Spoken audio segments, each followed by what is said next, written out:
Despite what it is and despite what you're going through, it is a good morning. Any which way you want to look at it, and we welcome you to Jasiri. Now I want to stir up some trouble this morning because I can't help myself. Blessings, blessings, oh blessings.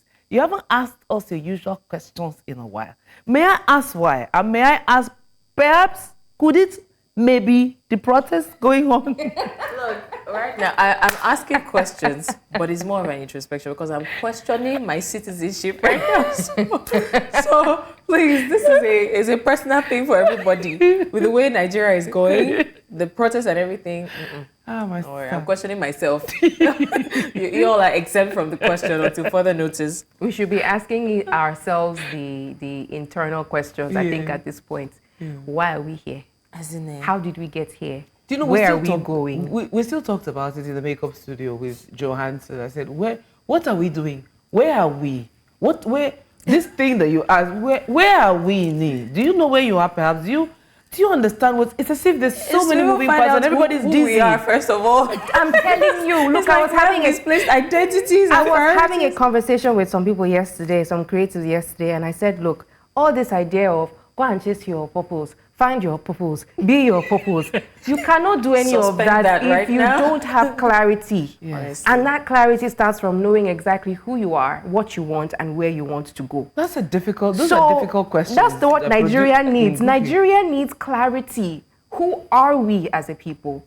Who do we want to be identified as? Where are we going? No, as individuals? No. What you're saying makes sense. As individuals, yes, it does translate at the end of the day to nationwide. But as individuals, yes, have that clarity. But Nigeria as a nation also needs clarity. The truth is, even as an individual, you may not be able to find that clarity if the country is going in the direction you don't understand, because you're trying to find yourself. You're trying to, okay, I'm a young person who is, say for example, a youth wants to go into politics. Is it with the way everything is going now? The next thing you see, Made Beauty hairs on WhatsApp, because you can't have an identity if your country does not even know where they're going.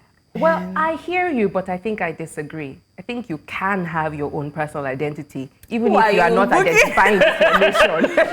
Who are you? Even if you are not identifying with your nation, I think at the end of the day, right? I think, no, look, we're laughing about this, but I'm actually being serious. Do you know that some people... It's really important for us to figure out who we are and what we want. It sounds like I've just gone to a therapist and the therapist is asking me these questions. You need to know. Do you know? So I do understand. I agree with Buki. But then again, just using Lagos State as a case study, no matter how gentle you are, you must be meant to some extent, right? It will bring out Nigeria. No, I'm even talking like I'm trying to narrow it down, right? I'm trying to give the reason that it's very, I won't say impossible, but it's almost impossible not to find your identity. Because Lagos, for example, we bring out the Chris in you. So imagine what Nigeria does to you as an individual. Today, you don't know whether you're a hoodlum. Tomorrow, you don't know whether you don't know who you are. You're just going with the trend. And you're like, you know what? And you know, there are some people who say, my dear, I don't need to know where I'm going. Because listen, I'm on the streets every day. The things that I like interacting with my guys on the streets. Because there's some people who they say they don't need to know where they're going. It's okay to just go where everybody's going. Because we do that a lot. Most people are just winging life. Yes. Honestly. Anyhow. But the problem with that as well is that, we just go with the flow because we don't know who we are going to, what we will wake up into, right? But at the same time, it also means that anywhere breeze blow you. Yeah. If breeze blow you left, you move left. If breeze blow you right, you move right. As a producer said, you gotta pick a struggle, man. Pick a struggle. Okay, so I mean, anyway, we are in, I think this is day 8 of the protest, and a lot of things have been happening. And recently, we also got news that the Nigerian government has said that they have identified Nigerians in the diaspora who are sponsoring this protest, the nationwide #EndBadGovernance protest. And the government said that it has placed such individual on a watch list, and they've also frozen their accounts. Now, the Comptroller General of the Nigerian Immigration Service, Kemi Nandap, it sounds like NAFDAC, said the sponsors are on a watch list and they will be arrested when they try to enter the country. So my question is that our priority? We're trying to pin down the people who are sponsoring the protests, right, outside the country. We're not looking at those who are sponsoring the people who are disrupting, the people who are disrupting the protest in the country. No, we're not looking at that. We're freezing the accounts of people outside the country and saying that they cannot enter the country. If I were outside, why would I want to come inside right away? It's just like how we also announced for about a month, that we're going to be protesting. To give people ample information and time to figure out themselves, which I don't understand. I still don't know why. So now we're also announcing, if you come in, we will arrest you. What are you now saying? So don't come in. but I think the bigger issue for me is that what happens in a democratic state, where you say, okay, people are sponsoring. Imagine America, the American government saying that we're going to arrest the people that were sponsoring Black Lives Matter. Like, does it make sense in any way, shape, or form? Does it make sense in a democratic state?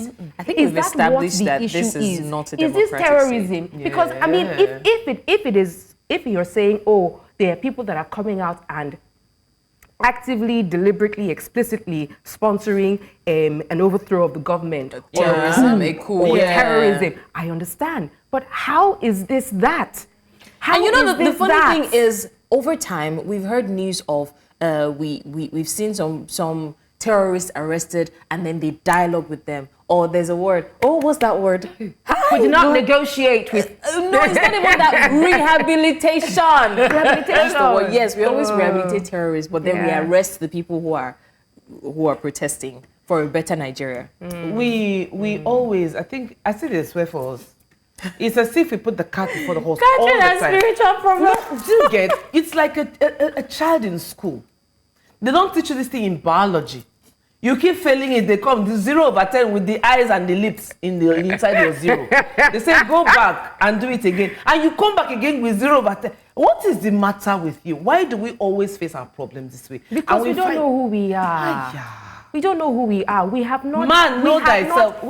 Yes. Look, we have spent over 60 years trying to figure this thing out. We have spent. I'm serious. We spent over 60 years trying to figure this thing out. And because times are changing, because the world is moving at such a rapid pace, and we're so global now. Everything is available to you and accessible to you at your fingertip and all of that. Yeah. So the confusion is in gigantic proportions. You know how you feel shame for somebody else's shame. I don't understand. Have we become so shameless that it's the individuals, you are the one feeling shame for it? Because why are we like this? Why do you have people in power, in government, who think the way they do and take decisions the way they take decisions? And like Blessing says, is this what we need right now? C'est ça le problème. In this moment, is that the problem? No, don't worry, I've got it. Is that the problem? So on paper, unfortunately, we run a democratic state, a democratic country, but otherwise, I've said, like, when I came to that realization that if I've said it over and over again, that the people in power don't quote constitution because they run it. They are the ones who control the narrative. So we were like, oh, I know my rights. We're talking about it, was it yesterday? Yeah. They say, oh, come out, know your rights. All the people that know their rights, they're still in prison. We're still having to fight for them to come out. It's just so unfortunate that we have found ourselves here. A lot of times we say things like, we had our activist, for example, come in yesterday, the lady who is an activist. She said something like, they'll force the government's hand to do this, force them to do that. And I kept asking, how is that going to happen? Yeah. We've tried to force their hand several times. People that are not in power currently would try to force the government's hands. Then when they get into power, you're stiff-necked. Like, there's nothing that can... It's just... It's a vicious cycle, and it's crazy. Well, that's a very sombering. Yes, so very sombering. It was like a 30-second silence among us, and opening. Actually, we had a different opening, and that's because of the video that went viral yesterday of the president, telling people that they should just once again be. What's the word now? Take heart. I don't even have the Yoruba for it. Hold on to hope. Hold on to hope as the hopeful president that he is. And I think the challenge is that people really have lost some people have lost hope in.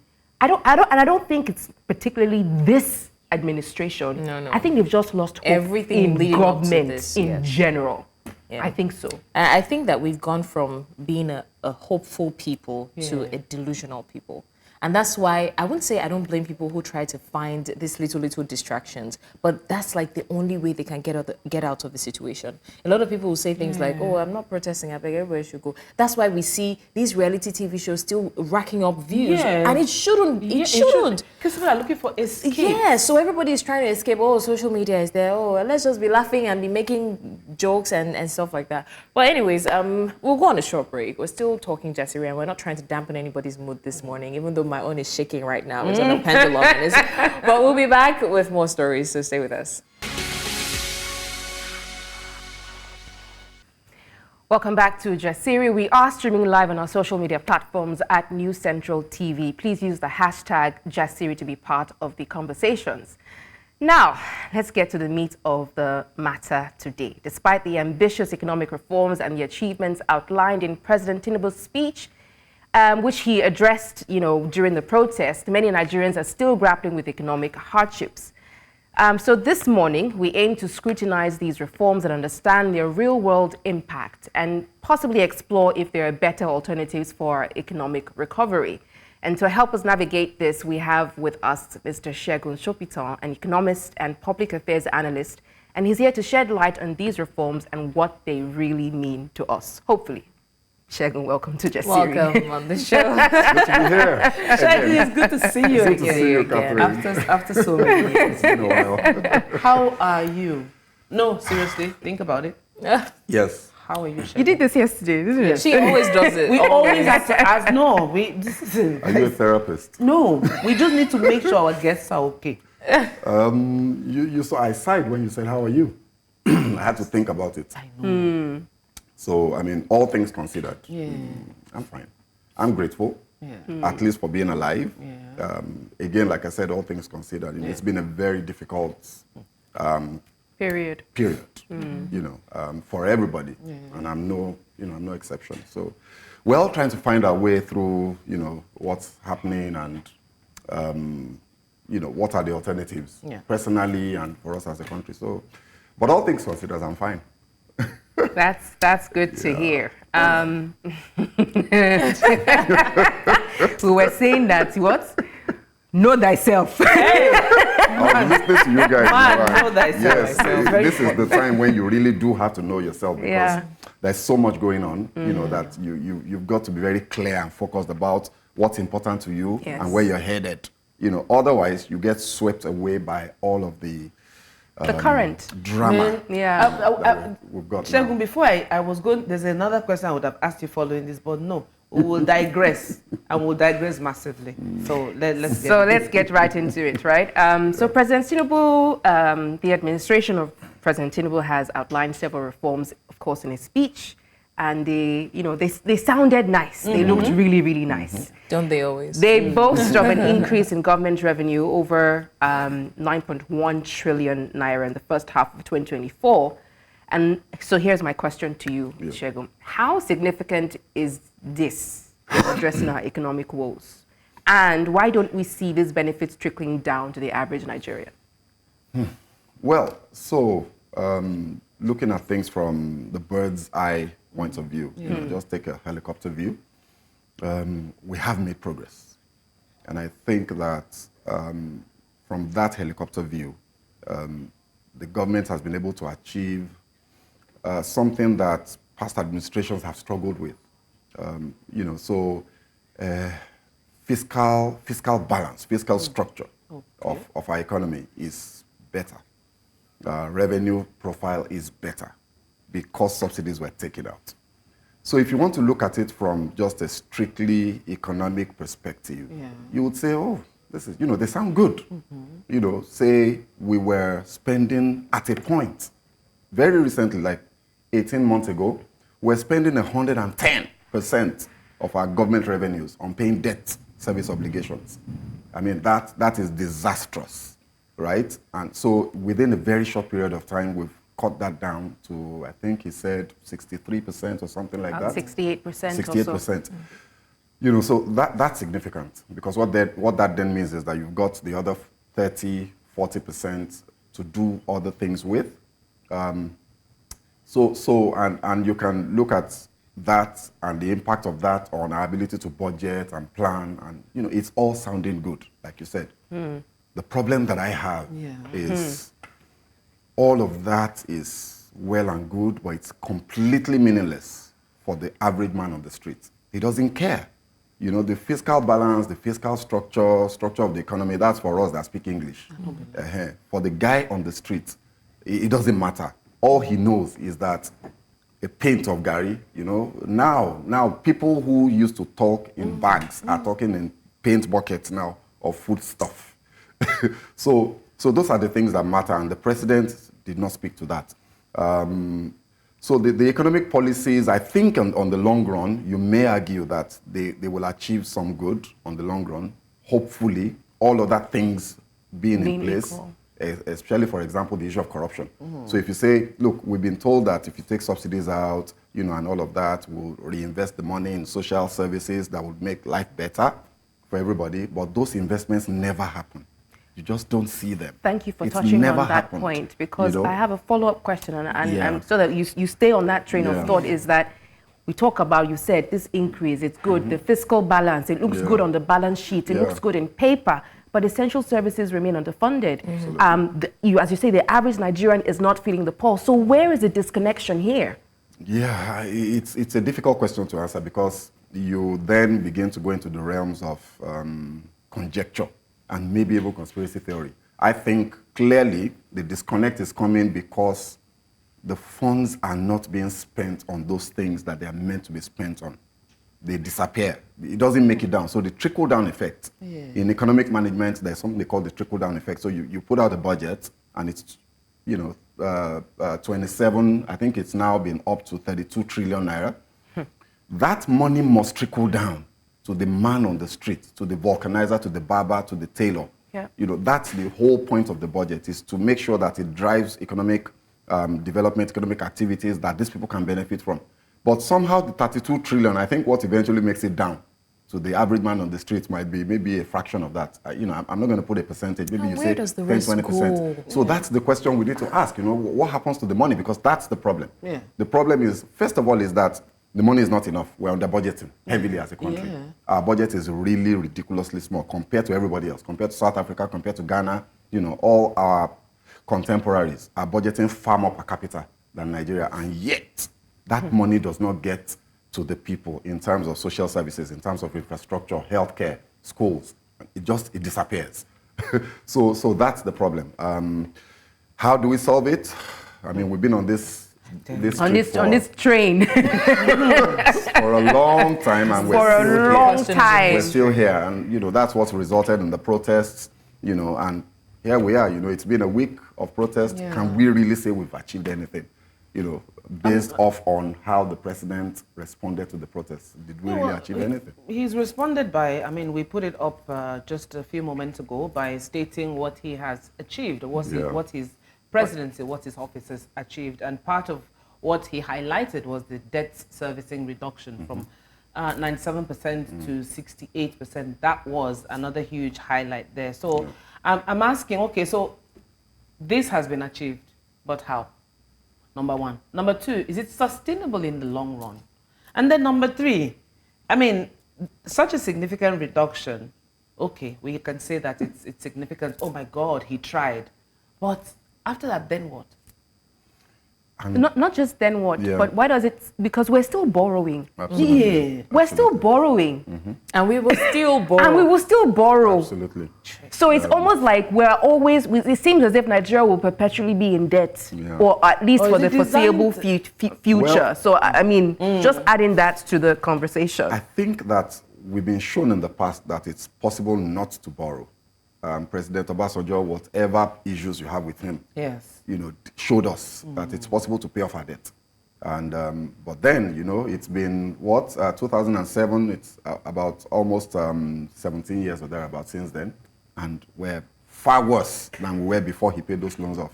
So it looks like it's a habit. It's almost like a bad habit that a person has. politicians in Nigeria have a habit of borrowing because the things that you need to do to make borrowing unnecessary, they are unwilling to do it. You've got to put in the hard work. You've got to put in a lot of intellectual rigor into the process of expanding the revenue base of the government. And that just simply doesn't happen because I think vested interests don't allow them to happen. If you go after those policies with vigor, people will push back, people will fight back. So do you have the willpower to say, I must do this? And I think that's maybe a major problem for us. Now, to speak to the issue of the why, how did we, the how did we save, how did we move from 97 to 68%? It was very simple. It was the president chose the path of least resistance in his mind. So taking subsidies off, you look at the problem in front of you. I've got a revenue problem. We're not making enough money. We're paying too much off. It's either I increase my revenue base or I save costs. And the president looks at that and says, in order to increase the revenue base, there are powers that I must fight. There are battles I must fight. The oil theft issue is a major one. $20 billion every year is lost to oil theft. If you add that to the revenue base of the government, you are talking of doubling or tripling it. Right? So the president could have taken that fight on. But obviously, the easier fight is you and I, because there's nothing we can do. We will protest. He even said it during the campaigns. You will protest all you want, but we will remove subsidy. So he chose, for me, what I consider the path of least resistance, and took subsidies off, one. That's answering the how now. Took subsidies off, one. And devalued the naira, this unification policy. So what that immediately, automatically did was that our revenue base as government doubled immediately after that policy was announced. Doubled for the government, but what did it do for the people? Exactly. Now, you did not look at the impact that would now have on the people that those subsidies were subsidizing. And given the poverty rate of the country, the fact that the country is literally one of the poorest, has the poorest citizens in the world. Those types of policies must be well considered. All right, Shagun, I want to ask you about our foreign image right now, our international image, but we would go on a short break, and when we come back, I'll ask the question, so you don't forget it. Stay with us, Jasiri returns shortly. Welcome back. Thank you for staying with us on Jasiri. Now, before we went on break, we were talking about the president's speech while he was addressing the protest and urging us to remain hopeful. And then he listed some of the achievements, or what I say, boasted about some of the achievements. And we're trying to dissect these achievements to see how it affects the common man. Because there's a lot of English. It sounds sweet on paper, but we are not seeing the effect on the common man. And of course, we have our guest, the public affairs analyst, Segun Sopitan, still with us in the studio. Thank you for still being with us. Now, I did say that I was going to ask a question before we went on, and that has to do with our international image. Now, we know that one of the moves that they made was commendable, I must say, is the clearing of the $5 billion outstanding foreign exchange obligations. And I know that one of the major agenda of the president has been foreign direct investment, So how would this affect our foreign image? And if we continue to toe the line of mismanagement of fund, because that's where we are right now, it's not about the money we have is not enough. There's a lot of mismanagement going on. If we continue to toe that line, is it not going to still eventually dent our image to the international world? When the president came on board, and as all presidents before him, went on a globe-trotting jamboree in search of investors, what some of us kept saying is, you actually don't need to look for foreign investors. They should be looking for you. So if you're attractive. Absolutely. Just make yourself attractive for investment. Fix your business climate. Fix ease of doing business. Fix corruption, and all of that. And they will come. Because guess what? Nigeria is teeming with opportunities. It's an untapped gold mine for any company. Look, you've got 220 million people. Even though it's a poverty-ridden population, it is still business opportunity for most consumer and retail type, businesses all over the world. So ask yourself, why don't we have McDonald's in Nigeria? You know, we've got KFC. Why don't we have we McDonald's? have are leaving Nigeria. Yeah, so the problem is that this question that you ask about, you know, the perception, our perception in the international community, there are some companies that will never touch Nigeria with a long pole because of these issues of corruption, public accountability, transparency, fidelity, you know, on the part of public officials. Most people in the international community, for example, know that if to do business in Nigeria, you've got to be ready to pay bribes. And there are some of them that we cannot because they're quoted on their stock exchanges. They are under very strong securities and exchange, commission policies. You know, very strong, stringent, good governance, corporate governance policies.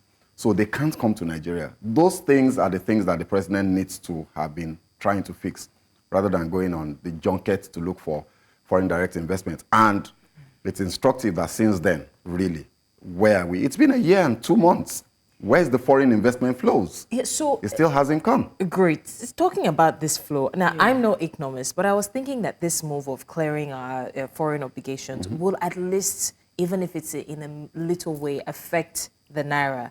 But why is it that our value of the naira? It affected its. It did. No. So what happened? It's just that we forget. But you know, some of us, by virtue of the work that we do, we track these things. So what happened was, as we paid that backlog off, foreign portfolio investors realized that, oh, hey, these guys, maybe they do have the liquidity, and if I put my money in this economy, I can take it out when I want to.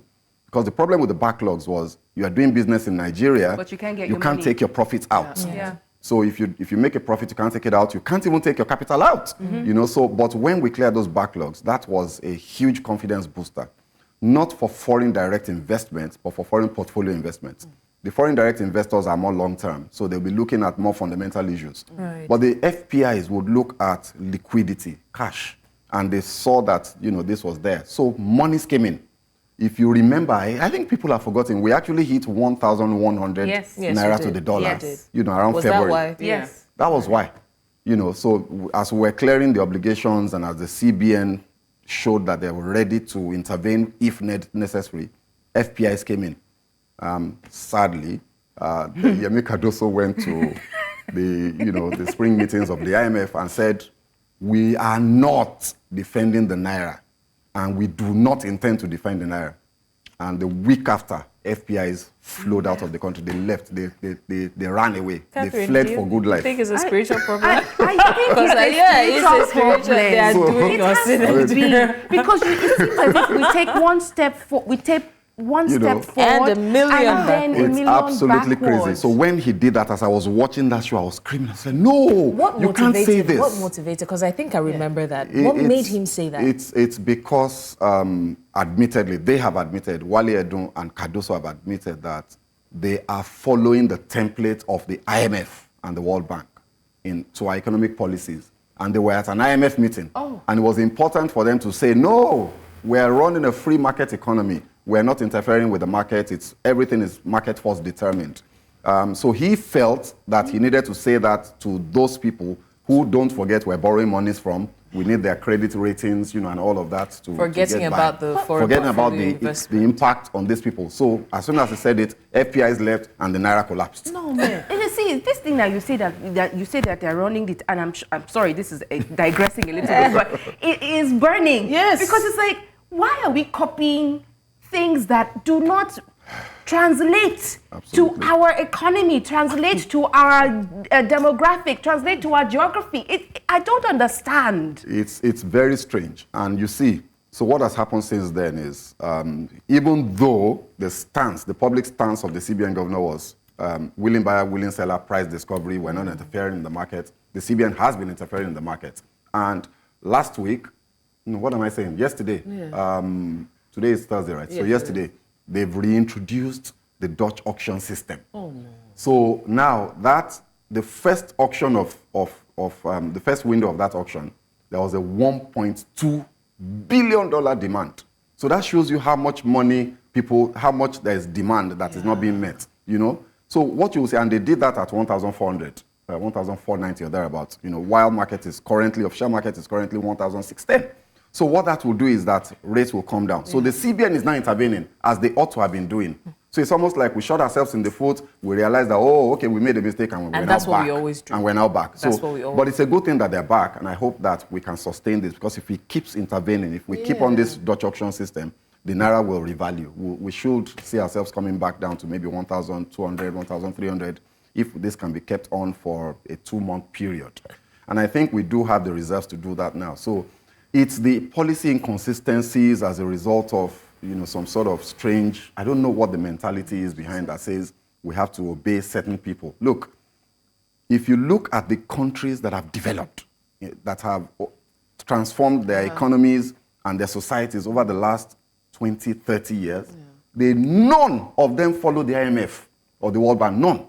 China, India, the Asian tigers, Malaysia, Indonesia, all those guys, they follow their own homegrown policies. Because every country has its peculiar because you know who you are, and everybody has their peculiar peculiarities, right? So we have to look inwards and say, subsidy, why take out subsidies when the United States of America, the bastion of liberal democracy and liberal agriculture, they still subsidize agriculture till tomorrow. The United Kingdom subsidizes energy, and the EU subsidizes energy. Why are we taking subsidies out? Because the IMF says do so. Yeah. Why can't we be bold and brave and say no? You know whatever you've got to say about President Buhari, he is the most vilified of our past presidents. Yes. The guy stuck to his guns. He refused. I saw the interview myself on Al Jazeera, 2016. Yeah. They were asking him, you've been told to take subsidies out, why haven't you done so? And he said he will never do it. He said, why? That my people are too poor. It will throw people, it will destroy people's lives. That's, I'm paraphrasing. So that's a president, in spite of all that we've said about him, that knew that governance is about the people. So this idea of going after IMF policy, World Bank policy, we really have to stop it. We've got to be bold, know who we are. Like Bukola was saying, let's know who we are and be proud of it and stay with our own homegrown policies, so that we can really see some development. Blessings, I don't even know where we go, where we move the direction of this conversation from here. Well, I just feel it. Do you still know who you are? For me, solutions. It's all about solutions for me. So the question is, what should we be doing differently? Okay, so we're here. Subsidies have been taken out. The naira has been floated. We've seen the consequences. Fortunately, the government has also seen the consequences. And I know, you can see from the policy actions that they are desperately looking for solutions. So I am suggesting they should be bold and brave enough to restore subsidies now. This is very unpopular. It's an unpopular idea, especially amongst my colleagues, my finance, economic experts and all that. They will say, no, subsidy was a problem.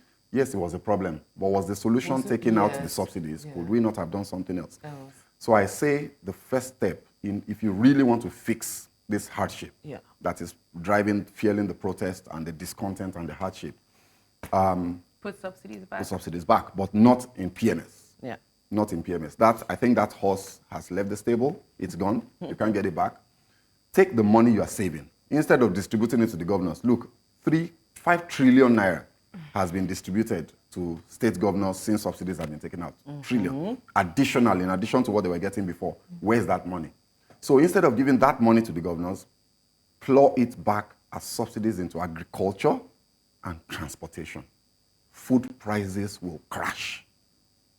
It will crash in a 1-month period. I'm so sorry. Subsidize agriculture, subsidize transportation. So when you said that subsidies for PMS, it's like the ship has sailed. Why is that?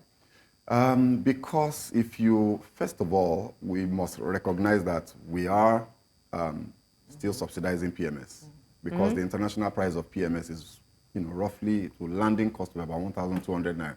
So if we want to pay market price, we should be paying 1,200. So regardless of whatever the government is saying, there's still a subsidy. But I think that the mechanisms and the optics of restoring the prices may not be good for the economy. I think it's important for you to have policy stability, even if the policy may have gotten it wrong. Stick with it and try to work it out. But you can self-correct in other ways. And that's what I'm saying. Like, if you sit down with agricultural cooperatives, sit down with transport unions and find a mechanism to send these monies to them as subsidies so that they can crash the price of food, crash the price of transportation of food from the farm gates to the markets. You will see a significant result. And Lagos State government has done something similar. Right now in Lagos, there's a 25 or 30% discount in markets, Sunday market. Sunday markets. They've got the Sunday market thing working hand in hand with one of these mobile money platforms.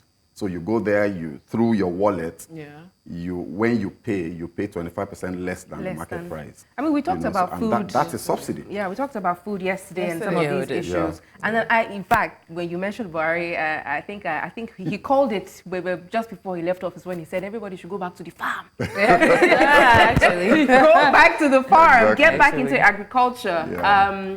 But yeah, I mean, we have some more questions. We are still looking at the president's speech, looking at his achievements and how that is trickling down or translating to the average Nigerian. Yeah. But I think we do need to go on a break at this time. So when we do come back, conversations continue on Jasiri. Stay with us.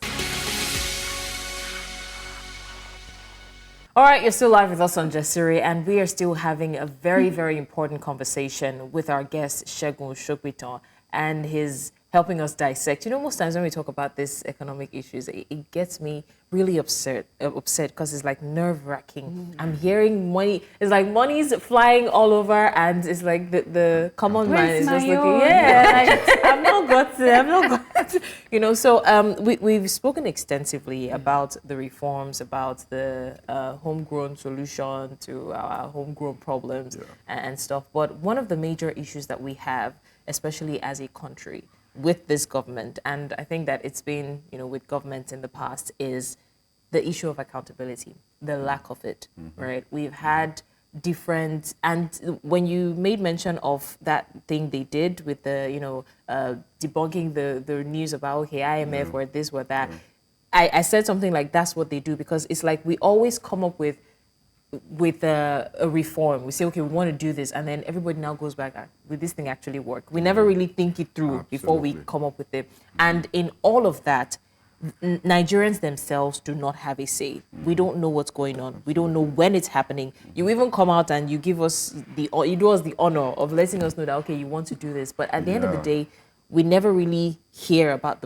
the progress of it. Whereas seeing money being disbursed to different states, we're hearing about billions and trillions of naira flying around. We're hearing about rice that is about to be shared or that was supposed to be shared. We're not seeing anything. Where is this? I asked, like, where do this money go? Nothing. How do we track our progress I know that this is I'm sounding like a broken record, but is it possible that we get these people to become more accountable? It's absolutely very possible. So I think the follow-up question is, are we ready to do the yards? That is the question. As a people, are we ready? That is the question. And I think that's always been the problem. I mean, look, if you look at the Fiscal Responsibility Act, you'll be shocked to find the provisions there that state governors are required by law to provide explanations and answers to questions by any citizen. There is a clause in that act that deals with the issue of locus that courts always use to strike out cases. They say you're a busybody. I'm not a lawyer, but I have a lot of lawyer friends, and I've had quite a number of cases that I've had to prosecute for myself in the courts. And one of the biggest issues with going to court is the issue of locus standi. They say, who are you? What's your locus in this case? What the Fiscal Responsibility Act did is to provide locus for any citizen, because it says any citizen is allowed to call to question, any government that they choose to. But we never do. So there are provisions in the law. Maybe we don't do it the way that we're supposed to. Yeah. I mean, look, the protests are good, and they're a major part of citizen engagement in a democracy. But there's a whole lot more to the engagement process, and our Nigerian citizens are just simply not engaged. We're not engaged enough. We see the politicians as those people, and we see ourselves as just being here. We somehow cannot connect the consequences of electoral choices, the consequences of the engagement process with the things that we're going through as a people. So if you want to hold your governors accountable, you've got to ask questions. You've got to send letters. Just write a letter as a citizen, just an ordinary letter. I'm not even saying go to court. Just write a letter and send it to the Ministry of Finance and demand answers. Ask the Ministry of Finance in Lagos, for example, how much did it cost to do the Blue Line? You know, it's touted as one of the major achievements of this administration. Yes, it's beautiful. I love it. I think public transportation, mass public transportation is critical for economic development. Yes. So I am so delighted with the Blue Line and the Red Line, and I'm hoping that the orange, the green, and the brown, and all of that will still come on stream as quickly as possible. But how much did it cost us? The flyovers that have been done in Penn Cinema, in Aja, you know, and other parts of Lagos, fantastic because they eased traffic, which would improve productivity. But how much did it cost? We just never get to know with Lagos State. You know, so I'm saying, as an ordinary citizen, you can write. If they now don't respond, then you can decide what to do next. So for example, Mr. Funsho Dohati, I think it is one of the gubernatorial candidates, does that a lot. You know, he writes and states his case in these letters. He publishes them publicly, you know, and all that. Of course, you would argue that he's a public figure, and therefore has some platform. He may get some sort of a response and respect, you know, and all that. But the truth is, I'm just saying, as citizens, we need to do more. We need to ask more questions of our governors. What are they doing with these monies? Look, even the president and his team are now trying to tell us, shine your eyes. Apart from dialogue, they're saying, turn your eyes, turn your gaze away from me. Turn your gaze away from us in the federal government. And look to your state governors. Go to your state governors and ask questions. And I agree. We have to, I won't say we should turn our gaze away from them. We fix our gazes on them, but also look. Because at the end of the day, it's still a game they're playing. Okay, turn away from me, look at this while we continue what we're doing. And then state governor will say, well, I've not received the funds from federal government, so go back to federal government. It's still a blame game. But I think I just wanted to point, you were saying about, you know, we don't do enough. And I think it's because we have been, we have spent years, right? And beyond the fact that it's a cultural thing. Yes. It's a cultural thing. It's situated where we are. We are not, even from kindergarten, we're not encouraged to ask questions. Yes. We're not encouraged to challenge. Absolutely. You can't ask your teacher, no, teacher, that thing that you said is not correct. I mean, could you even ask your parents then? Even your parents. Exactly. So that's where it starts from. It's a systemic cultural thing that needs to be addressed from the roots. Absolutely. Do you get what I'm saying? So it's not our fault. It's not entirely this generation's fault that we can't ask, because for years we have been told, do not speak up. So it's called the power distance index. So in sociology, there is this idea that societies that do well have a narrow power distance index, where the distance between me and my authority figures is short, is narrow. In Africa, it's huge. It's huge. You are not allowed to look in the eye a person that is older than you. You are not allowed. It's seen as rudeness in Africa. You know, meanwhile, in these Western societies, they will say, look at me. Look me in the eye. But here, they say, why are you looking at me? Then you have to keep your eyes down, you know. So that is a cultural problem.